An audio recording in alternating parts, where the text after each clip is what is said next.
নমস্কাৰ বন্ধু বান্ধৱীসকল, welcome to দীপশিখাজ blog. আজি হৈছে সৰস্বতী পূজা আৰু আমি সেইকাৰণে ওলালোঁ আমাৰ ওচৰৰে স্কুল সাৰ্বজনীন বিদ্যালয়লৈ। কাৰণ আজি আমি দেৱাংশক হাতত খৰি দিম। 3 বছৰ সম্পূৰ্ণ হোৱা নাই যদিও দি থৈ দিম, কাৰণ অহা বছৰ তাক স্কুলত দিম।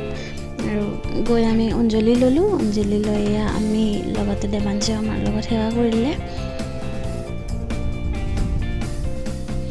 পূজাখিনি শেষ হোৱাৰ পিছতহে হাতে খৰি দিয়া হ'ব। ৰাতিপুৱাই দেউতাই গৈ তাৰ কাৰণে ফলি পেঞ্চিল দি থৈ আহিছিলে দেৱী মাৰ ওচৰত, আৰু এতিয়া সেই ফলি পেঞ্চিলত আমাৰ দেৱাংশে লিখিব।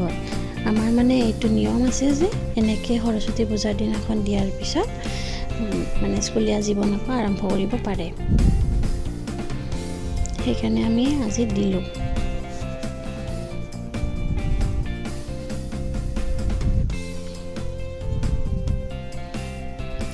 এয়া দেৱতাক ফুল দিছে।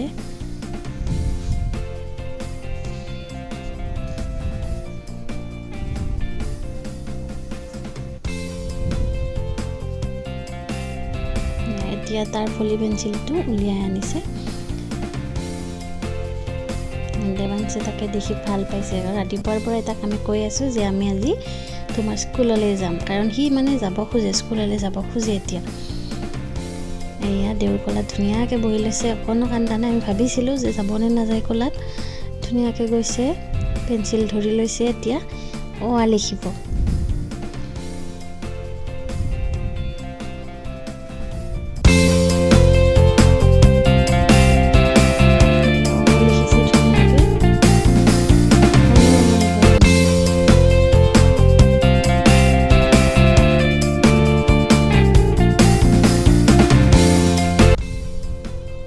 দেৱে কৈছে যে পাৰিব, ধুনীয়াকৈ ধৰিছে পেঞ্চিল, পাৰিব এনেকৈ কৈ আছে।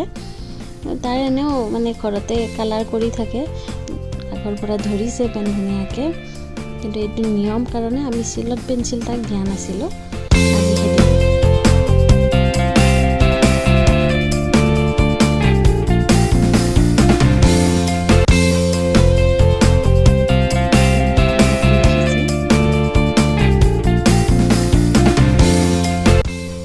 ধুনীয়াকৈ সেৱাও কৰিছে। তো আমাৰ হাতত খৰি দিয়া হৈ গ'ল। আশীৰ্বাদ কৰিব। থেংকছ ফৰ ৱাচিং।